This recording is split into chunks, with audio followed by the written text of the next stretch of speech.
Welcome back to my channel. ಇವತ್ತು ಕಡಲೆಕಾಳು ಹಾಗೆ ಬಟಾಣಿನ ನೆನೆಸಿಟ್ಟು ಓವರ್ ನೈಟು ಮಸಾಲೆ ಸಾಂಬಾರು ಹೇಗೆ ಮಾಡೋದು ಅಂತ ಸೂಪರಾಗಿ ನೋಡೋಣ ಬನ್ನಿ. ಅದಕ್ಕೆ ಬೇಕಾದಂಥ ಇಂಗ್ರೀಡಿಯೆಂಟ್ಸ್ ಬಂದು 5 ಟೇಬಲ್ ಸ್ಪೂನಷ್ಟು ಕಾಯಿ ತುರಿ, ಟೊಮೆಟೊ, 1 ಗೆಂಡೆ ಬೆಳ್ಳುಳ್ಳಿ, ಹಾಗೆ 1 ಇಂಚು ಶುಂಠಿ, ಹಾಗೆ 1 ಈರುಳ್ಳಿ, ಕೊತ್ತಂಬರಿ ಸೊಪ್ಪು, ಕರಿಬೇವಿನ ಸೊಪ್ಪು, ಕಡಲೆ 2 ಟೇಬಲ್ ಸ್ಪೂನು, ಹಾಗೆ ಅರ್ಧ ಸ್ಪೂನು.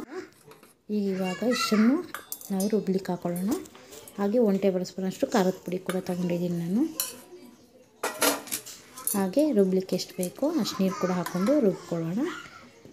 ಇದು ಕುಕ್ಕರ್ಗೆ 1-2 ಟೇಬಲ್ ಸ್ಪೂನ್ ಎಣ್ಣೆ ಹಾಕ್ಕೊಳ್ಳೋಣ. ಎಣ್ಣೆ ಹಾಕ್ಕೊಂಡ್ಮೇಲೆ ಎಣ್ಣೆ ಚೆನ್ನಾಗಿ ಕಾಯಬೇಕು.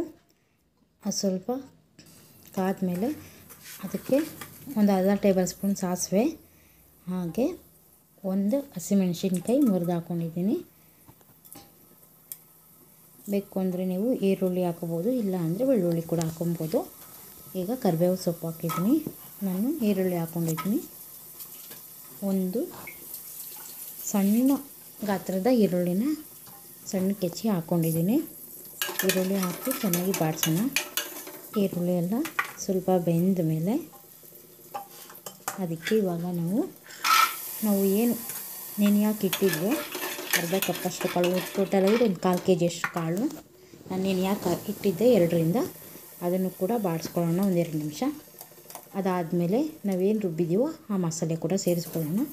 ಮಸಾಲೆನೆಲ್ಲ ಚೆನ್ನಾಗಿ ಮಿಕ್ಸ್ ಮಾಡಿ ಒಂದು ಸಲ ಎಲ್ಲ ಮಿಕ್ಸ್ ಮಾಡಿದ್ಮೇಲೆ ಸ್ವಲ್ಪ ಅದು ಒಂದು ಕುದಿಯಷ್ಟು ಬರಬೇಕು. ಮಸಾಲೆ ನೀರು ಹಾಕ್ತೆ ಅದೇ ಕುದಿ ಬರುತ್ತೆ ಒಂದು ಟೈಮು. ಆವಾಗ ಕುದಿ ಎಲ್ಲ ಬಂದಮೇಲೆ ನೋಡಿ, ಈಗ ಅದು ಕುದಿ ಬಂದಿದೆ. ಸೊ ಇನ್ನೊಂದ್ಸಲ ಕೈ ಆಡಿಸ್ಕೊಂಡು ನಾವು ಇವಾಗ ಮಿಕ್ಸಿ ಜಾರಲ್ಲಿ ಏನು ನೀರಿದೆಯೋ ಅದನ್ನು ಕೂಡ ಅದಕ್ಕೆ ಸೇರಿಸ್ಕೊಬೇಕು. ನೋಡಿ, ಇವಾಗ ಅದು ಕುದಿ ಬರ್ತಾ ಇದೆ.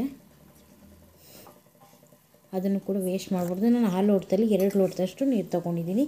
ಮಿಕ್ಸಿ ಜಾರ್ದು ಸೇರಿಸಿ ನಾನು ಟೋಟಲಾಗಿ 2 ಲೋಟ ನೀರು ತೊಗೊಂಡಿದ್ದೀನಿ. ಇವಾಗ 1 ಲೋಟ ನೀರು ಹಾಕಿದ್ದೀನಿ. ಈಗ ಅರ್ಧ ಲೋಟ ನೀರು ಹಾಕಿದ್ದೀನಿ. ಈಗ ಚೆನ್ನಾಗಿ ಒಂದು ಸಲ ಮಿಕ್ಸ್ ಮಾಡ್ಕೊಳ್ಳೋಣ. ಮಿಕ್ಸಿ ಜಾರ್ದು ಎಲ್ಲ ಸೇರಿಸಿ ನಾನು ಟೋಟಲಾಗಿ ಅದು ಸ್ಕಿಪ್ ಆಗಿದೆ. ಸೊ ಇವಾಗ ಎಲ್ಲವನ್ನು ಸೇರಿಸಿ ಚೆನ್ನಾಗಿ ಒಂದು ಸಲ ಮಿಕ್ಸ್ ಮಾಡ್ಕೊಳ್ಳೋಣ. ರುಚಿಗೆ ಎಷ್ಟು ಬೇಕೋ ಅಷ್ಟು ಉಪ್ಪು ಕೂಡ ಹಾಕೊಳ್ಳೋಣ. ನಾನು 1/4 ಟೀ ಸ್ಪೂನಷ್ಟು ಉಪ್ಪು ಹಾಕ್ಕೊಂಡಿದ್ದೀನಿ. ಇವಾಗ ಸೂಪರಾಗಿರೋ ಸಾಂಬಾರು ರೆಡಿ. 3 ವಿಸಿಲ್ ಕೂಗಿಸಿದ್ರೆ. ನಿಮಗೆ ಈ ರೆಸಿಪಿ ಇಷ್ಟ ಆದರೆ ಪ್ಲೀಸ್ ನಮ್ಮ ಚಾನಲ್ನ ಸಬ್ಸ್ಕ್ರೈಬ್ ಮಾಡೋದು ಮರಿಬೇಡಿ. ಹಾಗೆ ಶೇರ್ ಮಾಡಿ, ಕಮೆಂಟ್ ಮಾಡಿ. Thanks for watching.